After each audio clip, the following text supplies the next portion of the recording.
Welcome to the show Rebels with a Purpose, and I'm your talk show host Terrence Perry. And today we have our special guest and exciting guest, Shirley Perry Church, all the way from Texas. She's here today, and we're going to get right into a long discussion with her today about literacy in children's books that she's written. How you doing, Shirley? I am great. How are you, Terrence? I'm good. I'm so happy to be here. And how are you, Amnon? I'm just fine, ma'am. It's so wonderful to It's finally not. meet you. I know after talking on the phone, it's nice to see you. Absolutely. So, Shirley, how was the ride all the way down from Texas through South Carolina, Virginia, and how's that trip? My body is sore, Terrence. It was a long ride, 16 hours to our first stop from Pearland to South Carolina, where we laid over with my brother, and I went to a few libraries there.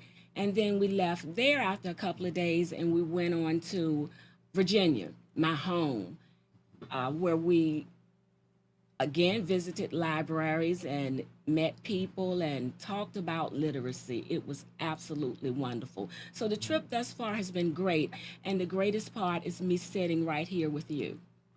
Hey, I'm definitely glad to have you here today. I've been looking forward to seeing you and talking with you, particularly directly. So we glad to have you here today. Amnon, how you doing? I'm fine, Terrence. How's your 4th of July? It was good. It was hours downtown ceremonies Oh yeah. but it was productive.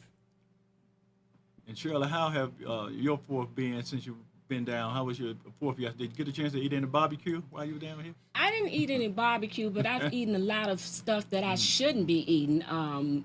Cookies and ice cream and pizza and all of that good stuff that I shouldn't be eating. You should. Okay, I should take a. I was on a business vacation, so I could dabble a little bit. It was wonderful, absolutely wonderful.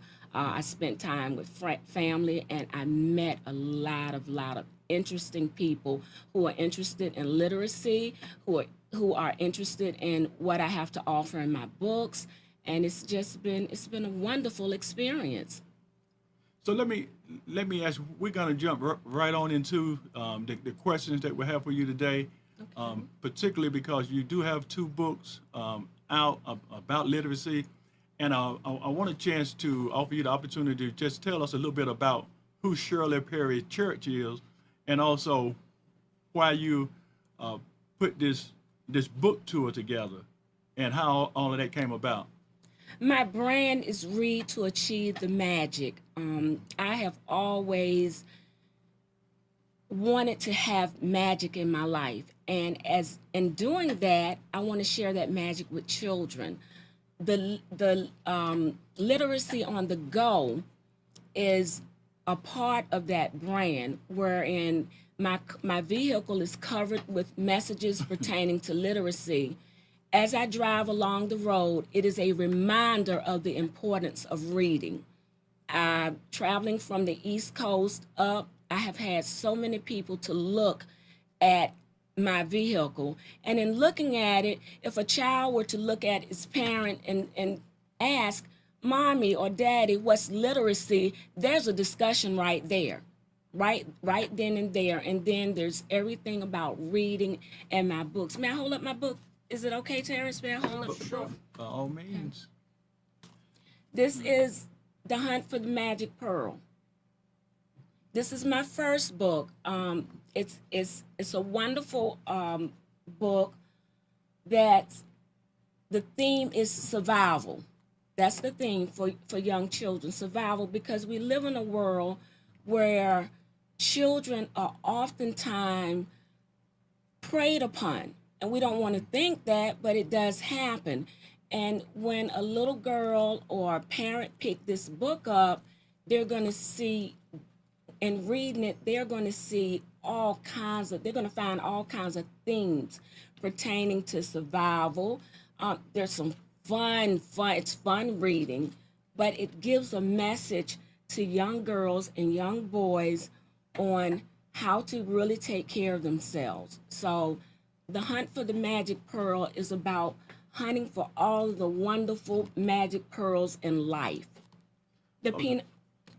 Before you go into further, Shirley, let me ask I want to give the number out so the callers can call in if they have any questions, concern, or want to voice their opinion about literacy. So the number to call in is 919-518-9773.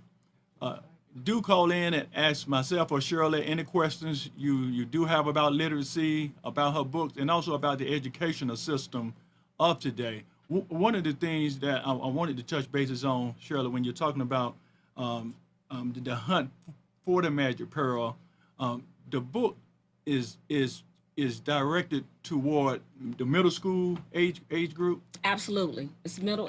It's called a middle grade book, but it's also it's a tool. It's a learning tool, in that there's a glossary in the back of the book, for those wonderful terms that the children will come across that they may not be familiar with. So when you look in the back of the book, there's that wonderful glossary.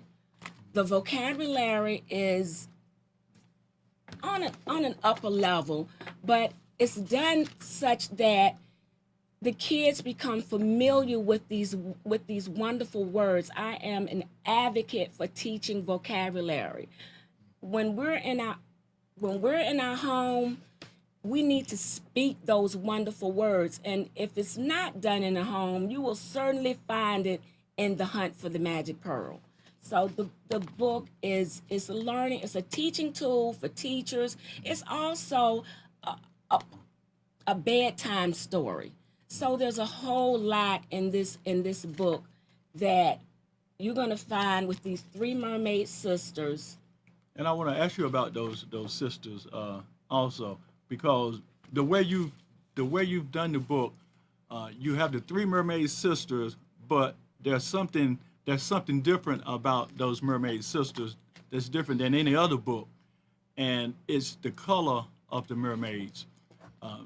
The little brown girls are mermaids. Can you talk about how you put that theme together and that message that you're sending out also? It's diversity. I cannot say it enough. There's not enough diversity in our children's literature. We need our children to see themselves on the pages of literature.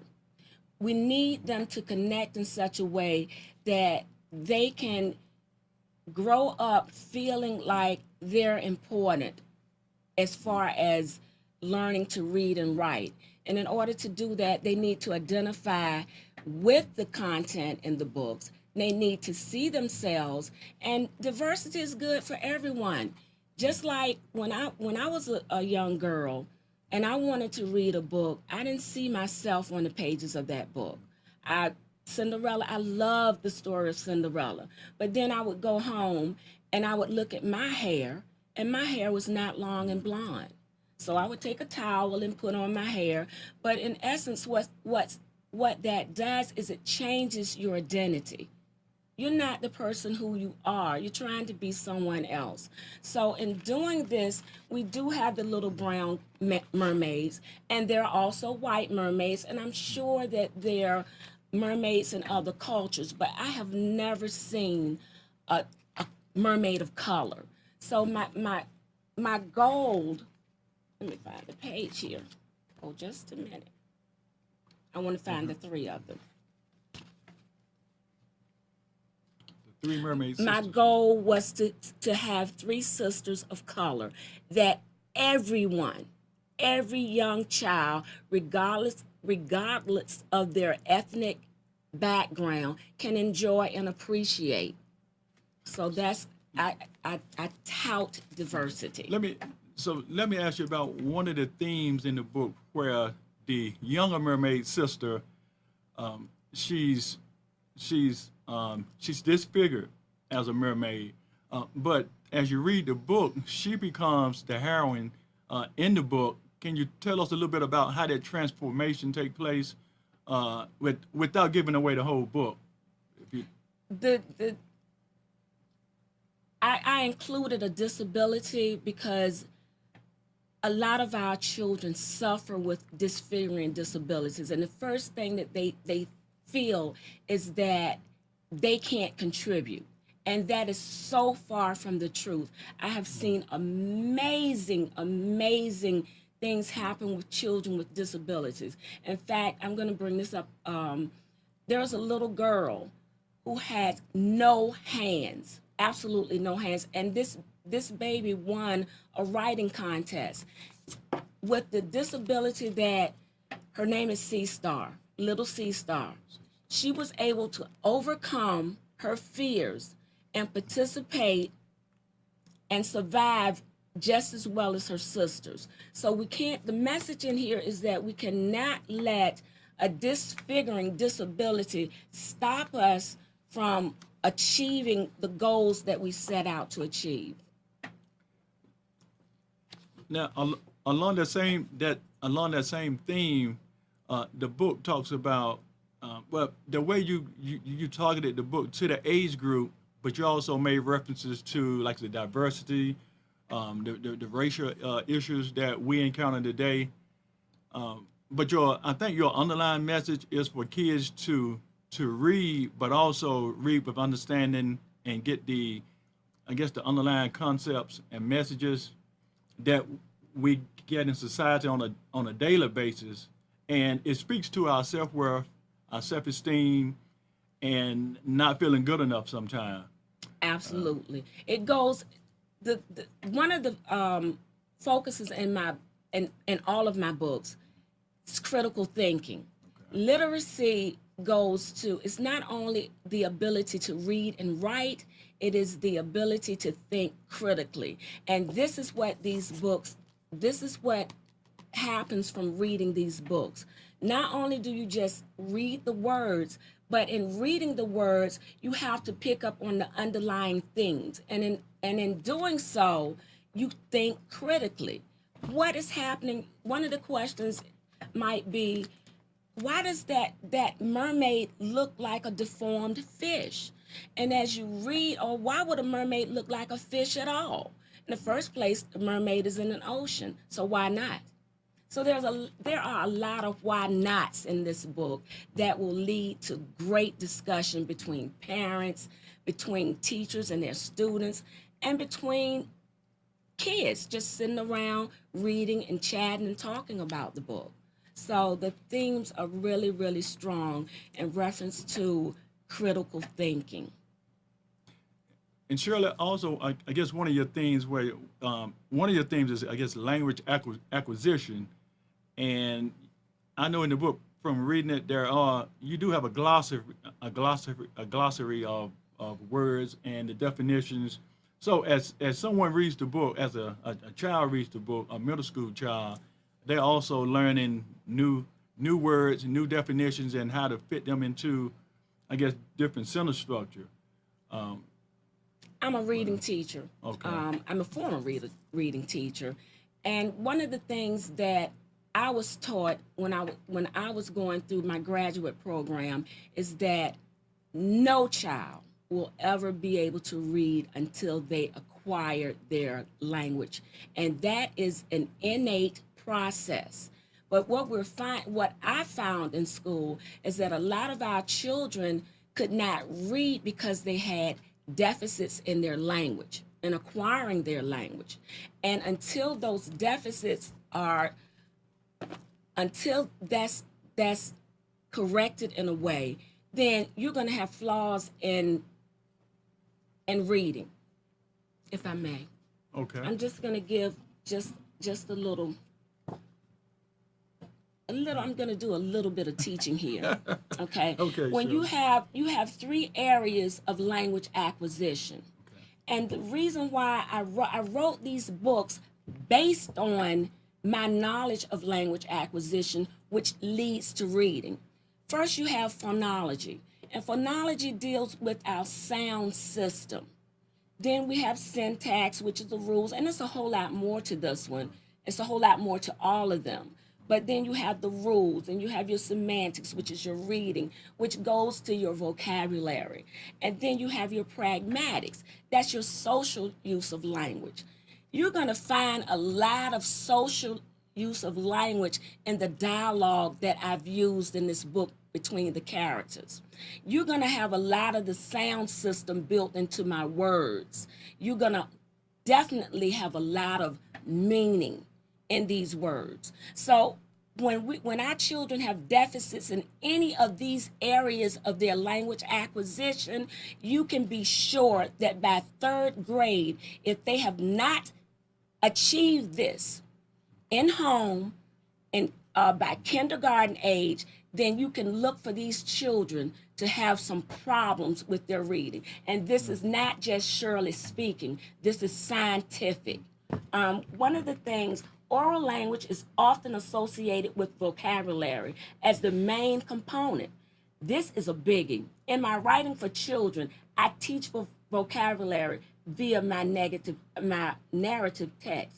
Children with limited oral language ability, by the time they enter kindergarten, are typically at a distinct disadvantage. So in writing my books, I made sure to write based on the knowledge of acquiring, based on my knowledge of how language is acquired. And then from doing that, I've written it in such a way that my children will be able to use that knowledge. Do we have a caller? Do we have a caller? Okay. If anybody do want to call in, again, this is Rebels with a Purpose, and we have Shirley Perry Church with us today. We're talking about child literacy and literature. She's also sharing 2 books with us today. So if you do want to call in, if you have any questions, concerns, you want to voice your opinion, give us a call at 919-518-9773. We're here and we'll answer your call. Shirley, let me ask you this also along the lines of the syntax in which you were talking about kids acquiring these 3 things by the 3rd grade, or if they have not achieved these by the 3rd grade, they're going to have problems in school with language, reading, and so forth. Now, do you find that to be something that happens more with minorities and brown skin children in the educational system? And I want to ask, what role do the educational system play into that itself? Because some schools are better than other schools. Some schools offer more of what you're talking about, where other schools don't. What I would like to say to that is that language acquisition, reading, and all of that starts in the home. Okay. And when our children, when we speak of children of color, a lot of times our children are born at a disadvantage. And I call that my PGP, and that's persistent generational poverty. It's a fact. It's out there. A lot of our children are disadvantaged. When you start language acquisition, which again is the precursor to the ability to read, if it doesn't start at home, okay, let me give you an example. Okay. I have this beautiful baby, and I'm going to give you 2 families here. I'm going to give you one of a little more affluence than the other. I have 2 babies, and one is born in abject poverty.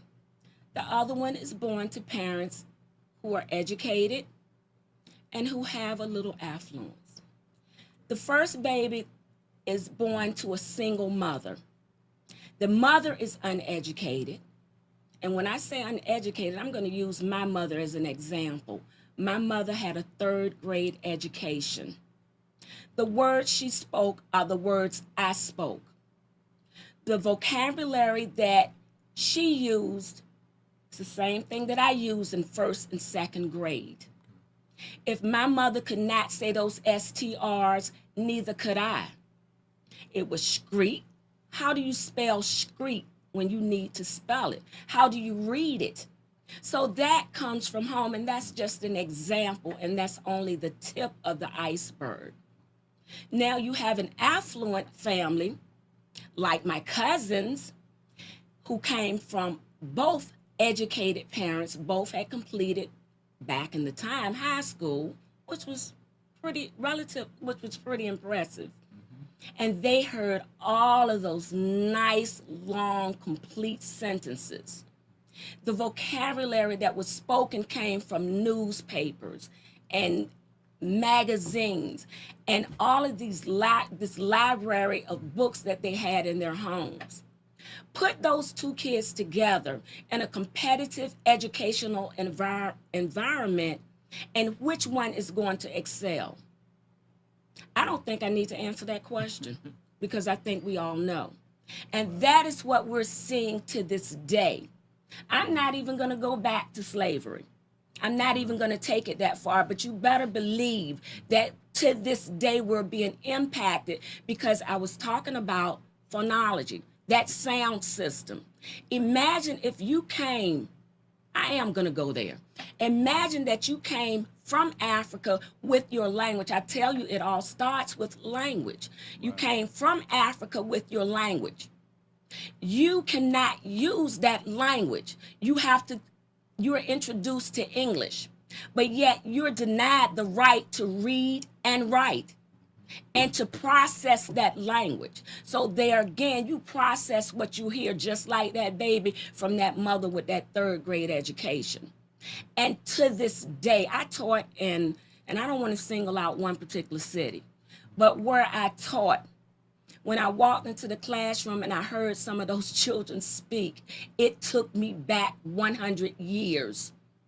The language that I was hearing was the language of their great grandparents.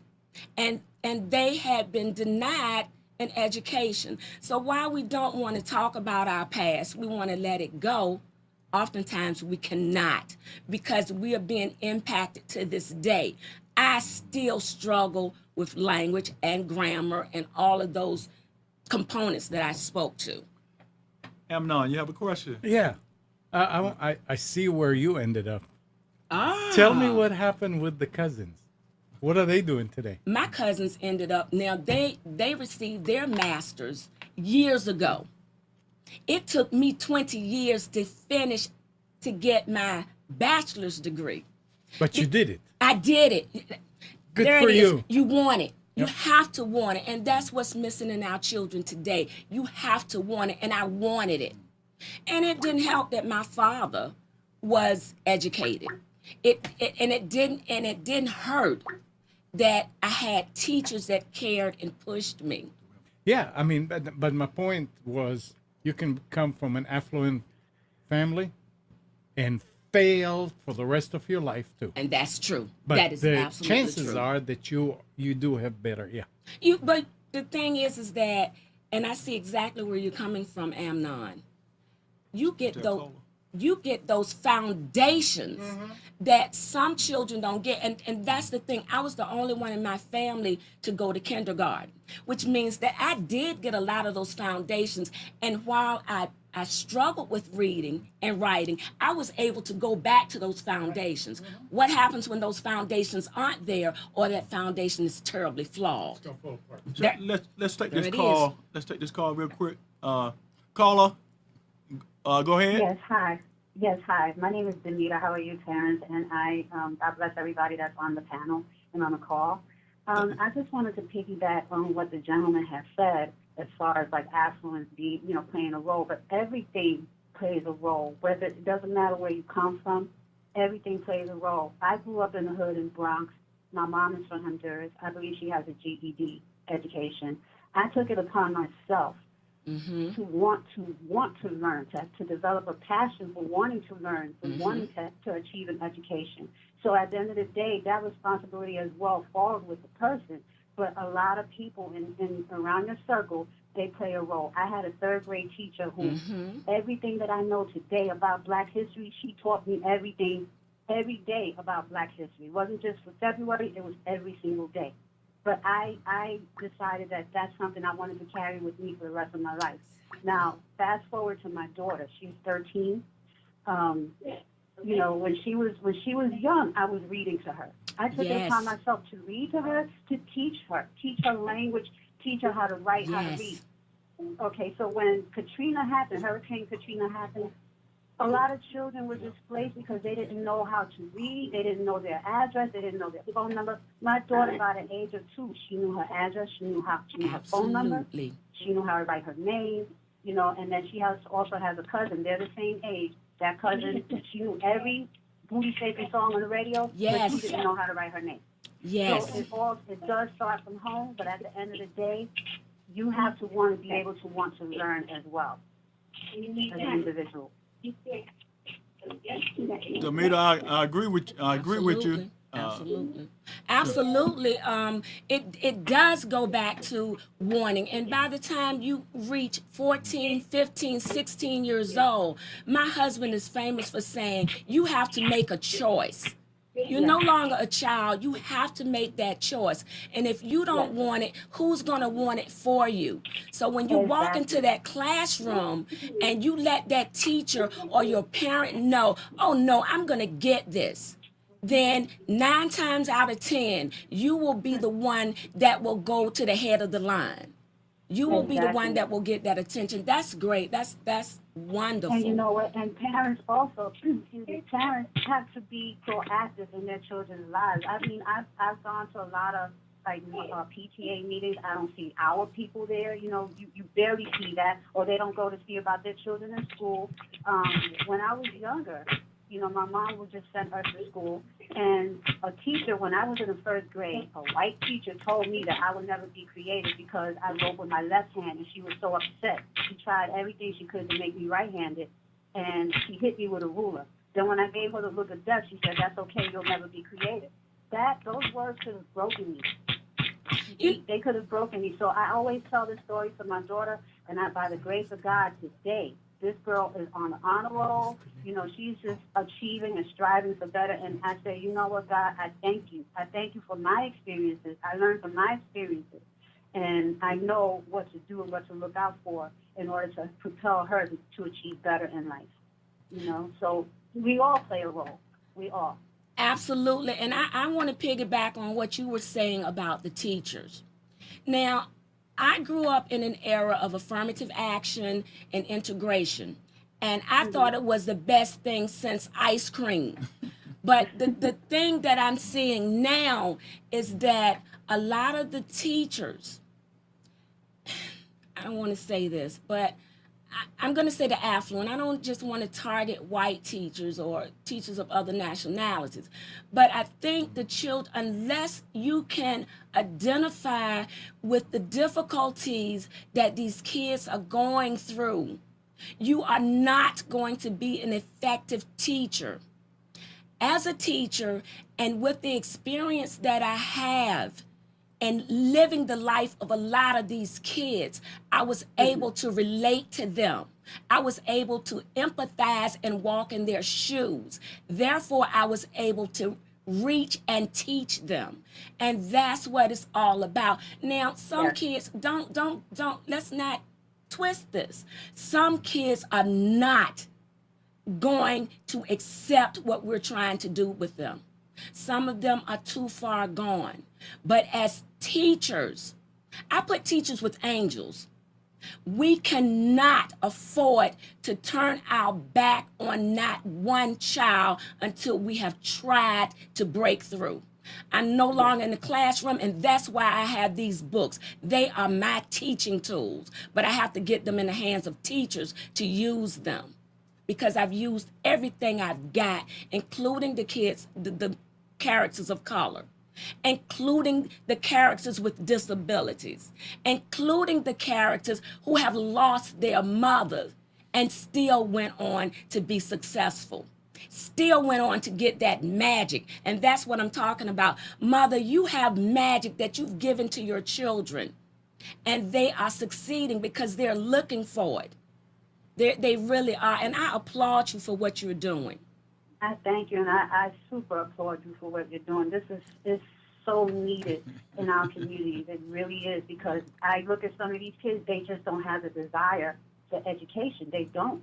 They're frustrated. It's really sad. Yes, and They are I don't blame them. They I are don't blame truly them. frustrated. Let me put this to you, caller. If you woke up, say I'm going to take you back in time a little bit, and you couldn't read and write, and you went into a classroom, and a teacher put a book in front of you, 15, 16 years old, girl or boy, it doesn't matter. And a teacher put a book in front of you, even my little Hunt for the Magic Pearl, and you open up that book, and in your language, English, you can't read it. What are you going to do? You're going to flip a desk over, because one of your classmates who are just as bad as you are going to laugh at you. Because they're deep down inside, they're laughing at themselves. But those classmates are going to laugh. And there you go, knocking over desks, cursing out the teachers. And that's no excuse, because they should be trained better, but they aren't. They are not. And that frustration and embarrassment will top everything that teacher is trying to do. So we have got to teach our children from babies.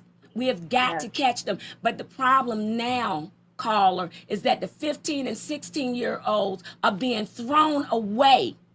They're being moved out of the way, in hopes of catching the young ones. But they still aren't teaching the way that they should.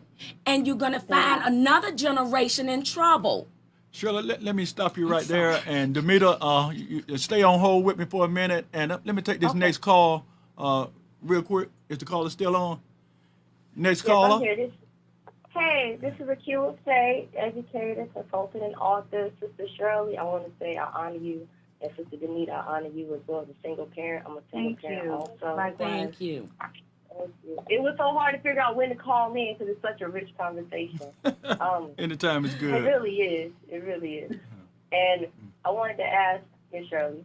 Yes. I just recently decided to leave education as far as saying working in a public institution or a private institution, and to go out and conduct workshops across the community in order to educate for some of the same reasons you said. And you mentioned something about affluent teachers and teachers being angels, and I definitely thank you for that. Okay. What do you think about teachers being able to learn how to reach the children? Like, I know we need to reach the children.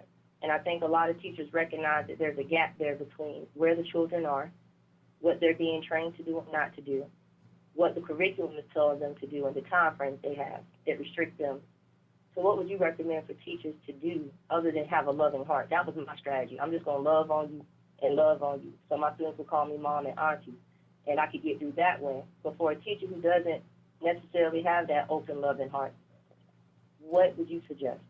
I suggest, because the literacy is really big. Yes, ma'am, it is. We have in-services, okay? And in those in-services, I think that we should really, really emphasize mentoring. If our teachers are mentors in conjunction with being professional teachers, I think we'll get through, because that parenting is a part of mentoring. But on a professional level, you're going to treat these kids like future productive adults when you mentor. You're not just going to teach them literacy. You're not just going to teach them their ABCs. You're going to teach them how to function in society. You're going to teach them their manners. You're going to and that's a lot of that is missing, that etiquette that we used to have from the old days. You can't get through a child who's got a whole bunch of junk in their heads. So these teachers are going to have to learn how to take out the trash before they can put in the good stuff. And that's what I had to do every single day. When my kids walked into the classroom, it's like, all right, babies, let's clear out the trash from last night. You sound like me. Yeah. Because they see a lot of it. So we have to undo it. And if we're strong enough as teachers with our mentoring, with the lessons that we plan, that's based on where these children, we're meeting these children where they are, then we will get through, and at some point, what we teach them will go home instead of home coming to us. And that's what we want.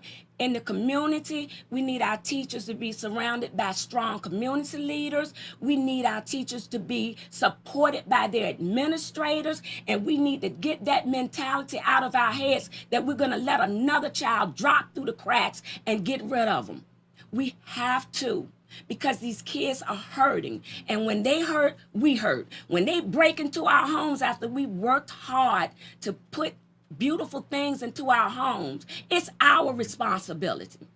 I'm not going to continually blame these kids because society is not doing what they're supposed to do. I was taught, and I made it. Am9 asked me, how did you make it? Because somebody did not allow me to fall through the cracks. And my mama drank every day of her life and could not take care of me. But I had teachers, I had mentors who came out and supported me, who believed in me. Believe in a child and see what you get. Show a child that you sincerely believe in him or her. And I mean truly believe. And see what you get. And that's what we have to do as a community. You're a parent, you would do that for your child, but we have to form that village where we go out and do it for somebody else's child who's failing. And that's what I did. That's what I did every day. It was my heart. It was everything that I was taught, my knowledge, because knowledge is power. When I went to school, I learned because I knew I had to touch another child. I definitely thank you for answering that. That's what the workshops are about. I want to expand on what you said about working with the children. And you said something my grandmother always says, which is you can't be mad at the child because they weren't trained, which means the parents and the family and the community are supposed to train the child in the way they should go so they don't part. And so a lot of like different outings, I believe you should incorporate the parents as well. I think we separate the children and the parents into separate categories and try to work with one and not the other, hoping that somehow a bridge is formed. What do you think about taking it and actually creating a bridge, like with these workshops that I have and the book that you have, and actually going into the community and saying, you know what, family, let's come together and talk about literacy. Let's come together and talk about character. Let's come together and talk about how to economically empower you as a unit so that you can provide for your family without stress and focus on education. And how about we actually learn what education is, not just what's in the schoolhouse, but like Sister Anita said, learn about your own history. Taking pride in yourself, and like the both of you said, having motivation, being motivated from the inside, so that when you do get hit by life, you do get hit by society, you're still able to move forward. We have a lot of young parents who, oh my God, I just love you. I don't know who you are, but we're gonna have to connect. Absolutely, Yes, ma'am. Because we do have to teach. I had a 16-year-old parent. I think she became a mother at 13. Now, can you imagine what she was teaching her child, because she didn't know. And she told, after our meeting, she came to me and she said, Mrs. Church, she said, I can't teach my son to read because I can't. And what you are advocating is so powerful. We do have to go to our parents. They are young and they don't know. And then the grandparents, I'm going back generations again. Yes. They don't know. So there's that PGP, that persistent generational poverty. And I agree with you 100%. Let's grab these parents in and we'll teach them while we're teaching their children. And let's see what we get. Yes.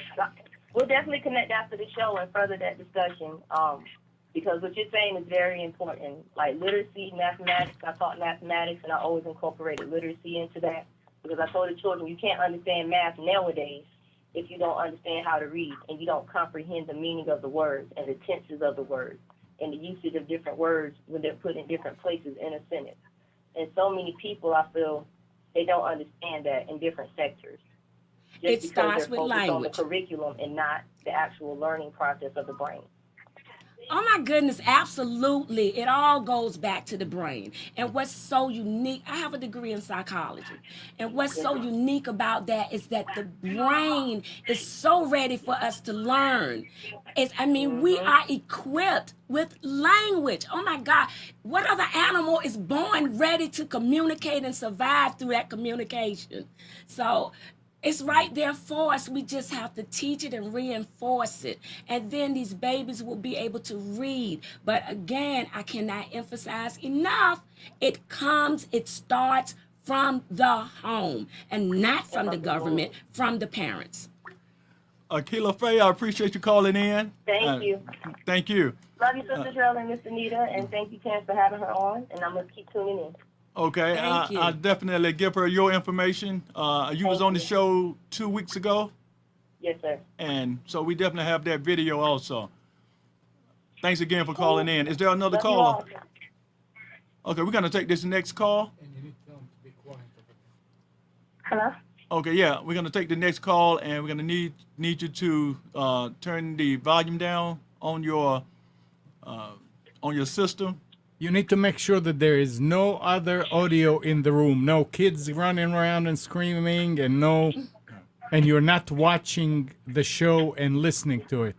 And I can tell already that you are. So you gotta cut the Are you volume. talking to me? No, I'm not. Yeah. You talking to Tiffany? No, I'm not.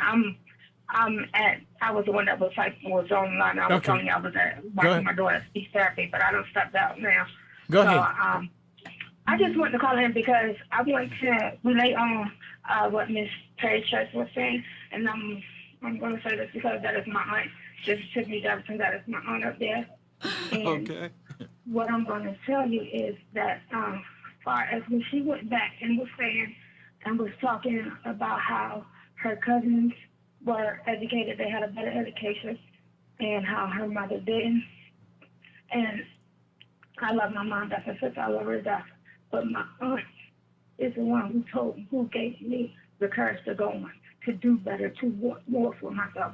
She, by watching her grow into how she worked with these children, she gave me the courage to help raise my two children to be the parent that I need to be. Because my oldest daughter, it will be 7 in a couple of weeks, and she had a speech issue. But because my aunt is the way that she is with these children, she gave me hope. And I kept pushing and kept pushing and kept pushing. And then come to find out, okay, my daughter Agnes was too big, so she couldn't hear. And they kept telling me, oh no, she has a problem. She can't do this, she can't do that. And I kept her back in kindergarten again. I did. But she super excelled. And as I'm speaking right now, I'm standing outside her door where she's in speech therapy, where I take her to. When she was in school, she did in school speech therapy, and I still picked her up twice a week and took her to speech outside of school, which is where I'm at right now. So just to reiterate on that is that, yeah, you know, you have to want, and I want more for my daughter than I have. I want her to super exceed me, and I want her to know that she can, and I'm going to eliminate that frustration that she may have because she couldn't understand something, and make it so that she can by any means necessary. But that means I have to tire myself out, bringing her to speech twice a week or and then some. Thank you, So, Tiffany. Thank you you're so welcome, much, Shirley. sweetheart. I appreciate that. And you are an exceptional mother. You are an example of the parent that I'm speaking of. And your girls are, my little nieces are absolutely beautiful. And I know that they are going to go far. They're lucky. Yeah, thank you, I think they are Shirley. fortunate. And if you don't mind, I'm just going to say one more piece, if that's okay. Oh yeah, feel free. This year I had to take on my stepson. He's 15 years old. Okay.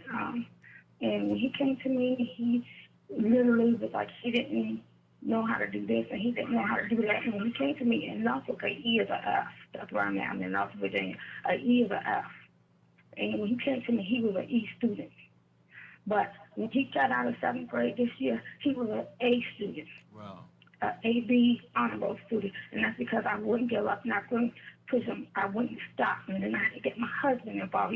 He didn't jump on it right away. But if you got me in your ear every day, eventually you're going to jump on I'm sure. I did it, and and this is also with taking my own daughter. And then I have another daughter that started pre-K this year. But I stayed on the thread of them like went on race. Now, as the children get older, there are some that you cannot reach. But I was dang if he was going to come in my house, and I was going to turn them E's into A's. And that's what you do. And that's what I did. So, sometimes it is too late, and sometimes it ain't. So it's like Mom said, you got to try anyway. Don't give up. Keep trying. And it was one heck of a year. It wasn't easy at all. I will admit that. But when I look back on it, it was worth every moment. Thank you, Every moment. Tiffany. Thank you You're so welcome, much, sir. sweetheart. And we applaud you for that. Like you said, you do have to put forth the effort to try to change the child anyway. I mean, and we all have to put forth that effort.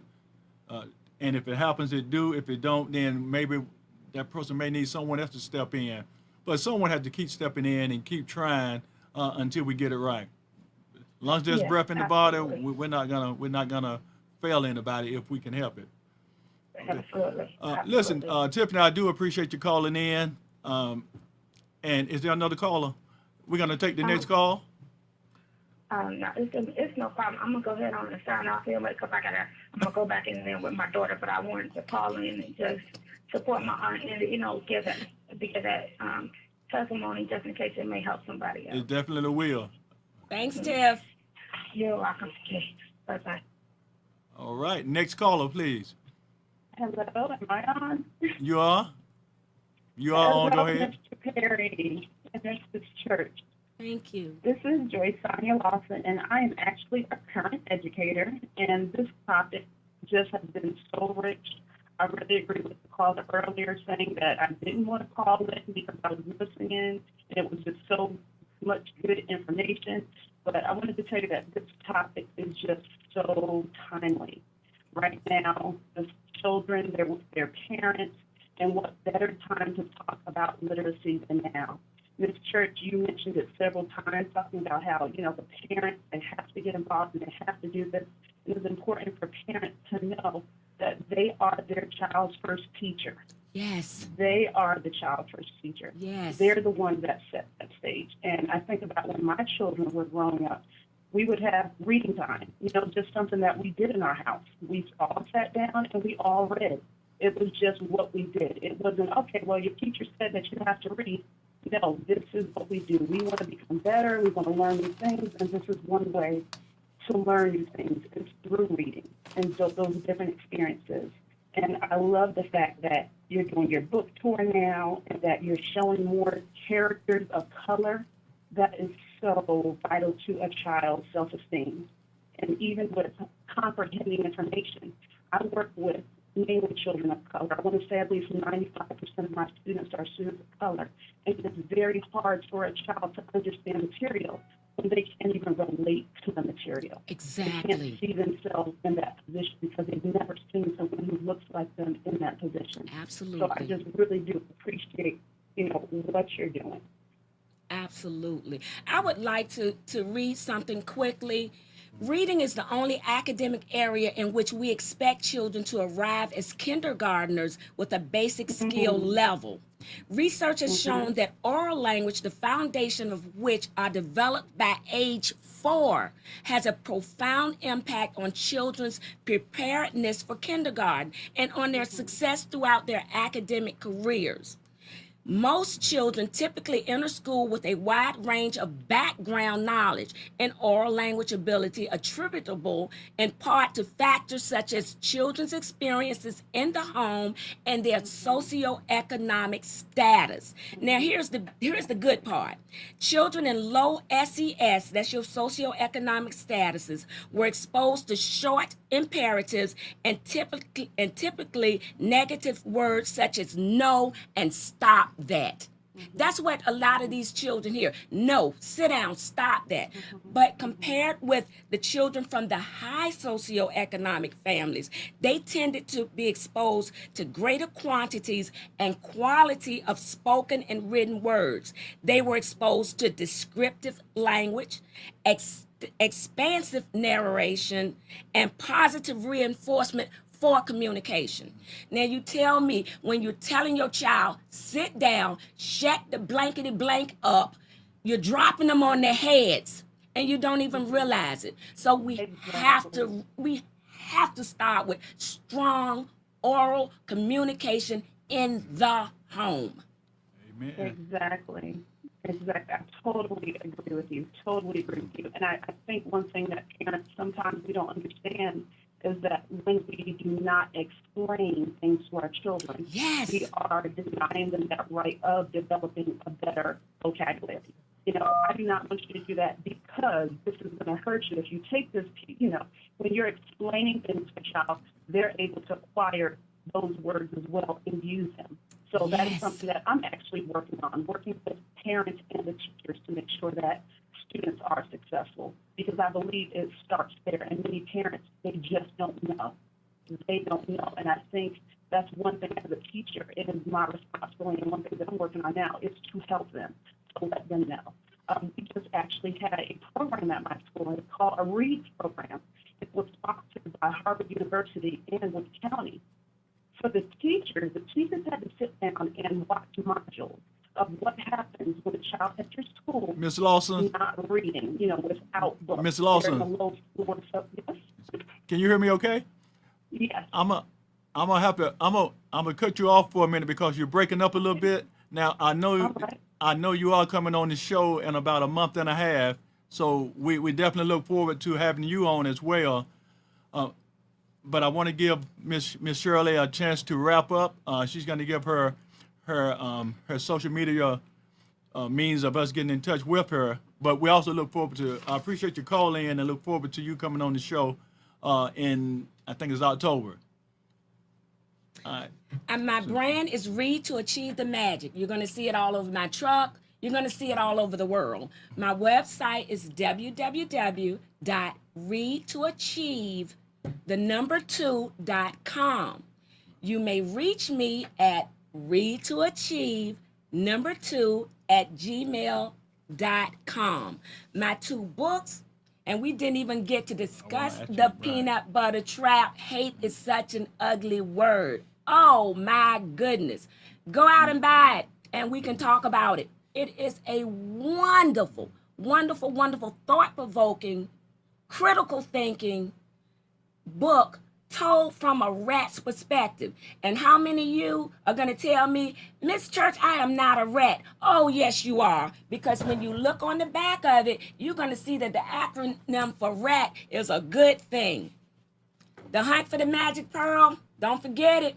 We all are looking for a little bit of magic in our lives, and we're going to start to make that magic with our children. These 2 books were written from my heart and from my knowledge.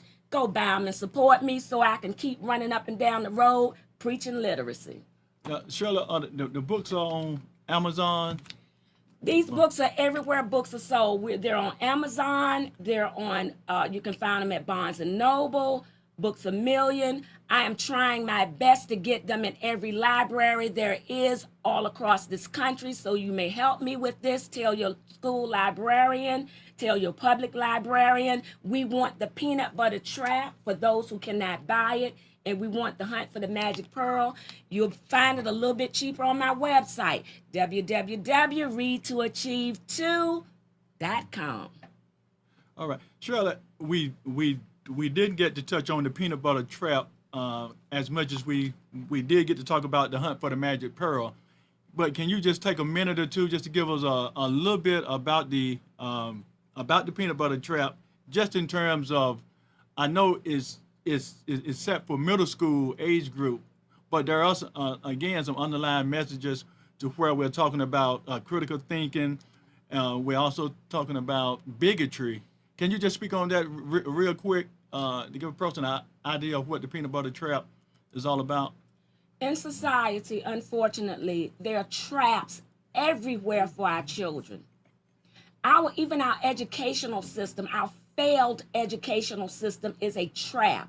And you may not think of it that way, but every time we fail a child, we have subjected that child to another societal trap. The parents, what the parents are going through is a trap for a child.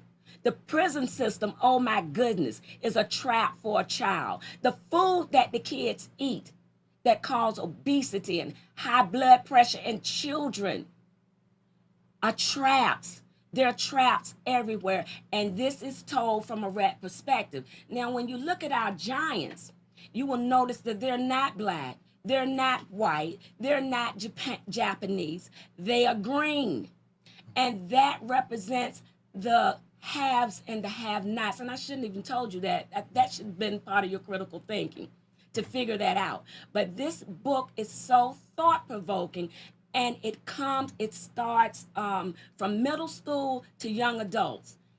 And it's I don't know what to tell you. Buy it. Shirley, we definitely appreciate you bringing your book and sharing not just about the books themselves, but also about what you are about, your mission, your purpose, and also we can tell the passion that you have for what you're doing. So we definitely appreciate you coming all the way down from Texas.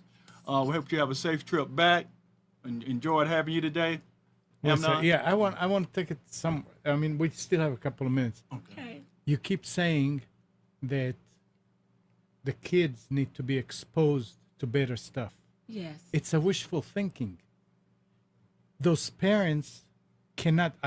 So the parents should go and get educated so they can do it. I mean, you see the vicious circle there. Exactly. That's that PGP. That's that persistent generational poverty. So what do they do? How can parents overcome it if they're already in a certain situation where they're not educated, single mother, don't have much of a vocabulary, but she wants the kid to know more? Amnon, How? Amnon, I was homeless. I was living in a shelter with my 2 children after a failed marriage. And how do you come from that? Again, that's that WANT word, that want. But society had to help me. Right. I needed someone to hold a hand out. Sometimes the government, society have to give you that handout. Now, if you have a person, education, I said it was a trap. Because of the expense of education, a lot of these parents may want to go back to school and can't because of the expense. Right. Now, some of our politicians are saying that we're going to provide that free. I'm not out for a whole lot of freebies, okay? But the thing is, when you want it, and if you can get that handout, then yes, go for it and do it. But you've got to want it. You can't live and wallow in that you can't have that self-defeating attitude, because if you do, you're going to be destroyed, and so are your children. And let me also add hope to I that. answered that question. That's the problem. That is the problem. I mean, it's a major problem. Yeah. How do you change that mindset? But you do have to change the mindset, because you have to keep on encouraging. And I don't care if it's an adult, young adult, or what have you. I don't care if it's an older person. You still got to encourage them to, as long as you got breath in your body, you got to be a lifelong learner. And so you never stop, regardless of what challenges you go through. You just go through those challenges, be persistent. Eventually you'll get past that challenge, and there's going to be other challenges, but you keep going. You keep educating yourself. You don't have to necessarily be in a school to learn. And if sometimes you can learn on YouTube. You can learn anything you want to on YouTube, self-study. You may not get a degree for that, but you're educating yourself, and you can still pass that on to your child. You don't have to get a formal education, but there's many ways to get education. So your point is well made, and any adult must also know that they can always do better. There's someone out there that can help them do better. They just have to find those do better people to surround themselves with, or even that educational system to surround themselves with. It don't have to be a school. Again, it could be with social media. You can learn anything you want to, anytime you want to. True. But the thing is, like, I'm going to go back to what We Amnon was saying. out of time. I want to go back to what Amnon was saying. How do you, if you're reading on a 2nd and 3rd grade level, I hear you. How do you overcome that? One way to do that is that we put an influx of mentors on the street and in the community. That's one way to do it. Now, I don't believe in throwing good money out the bed, because you can say, okay, we're going to get you in a nice house and all of that. That's not going to do it. We've done it over the years. We've built projects and all of that. It did not work. It made things worse. Right. But if I am a mentor with the knowledge and power that I have, like my niece was telling you, I was able to influence her. And we influence one another. Now it's a big job. Sure. It's a big job, but you do one parent, and I've done that with some of my parents. And they come. The girl who told me I can't read because I can't help my son. What I should have done was to have her to come after school every day, every other day, and teach her. That's what we have to do, and it's taking time. But it's a problem because they need to go out and work, and they get outside and work and they get crushed because they say I can't make it. I can't get more than what I have. They come home. They are in no mood to teach the kid. They're in no mood to do better. They just want, leave me alone. Either they go and smoke a cigarette, drink, go to sleep. Kid, go play with your friends, and Watch TV. That's the problem. And it's all that. So it's it's a real vicious circle. But you can't, as a parent. There's few and far between people are finding a way, but it's. They do, and as a parent, you can't. When I was going to school and I was by myself, I would come home, work all day, come home, fall asleep studying on my dining room table. But I had to get there in order to come out of that home, and I was still homeless. They had us in a house situation, but I had to do that. I had to have that drive because otherwise the next generation was lost. You had the drive. That's it. And that's what's missing in 99% of all these people that can't make it is the drive. You're right. If the drive is there, everything is possible. I agree. I don't know where that drive. God. I mean, God could just hit him all over the head and say, get up. You know, because of faith, you got you got that drive. You know that's who in front of you. The Creator's in front of you, and that gives you faith to have that persistence to keep going because you know somebody got you in their hand. It ain't just you trying to lead yourself. You're being led by a higher power that lets you know you're gonna keep going because you know you got something greater and bigger that's gonna get you through it. It ain't just you trying to get through it by yourself. You would have quit yesterday. True. So it's all about faith in it. And we're gonna close on that note. Shirley, again, I definitely appreciate you coming. I enjoyed this discussion today. It was passionate. It was animated. The books, I hope everybody go out and get them. Again, this is Rebels with a Purpose. We'll be back next Tuesday at 2. We're signing off. You only have so many tomorrows. Good evening.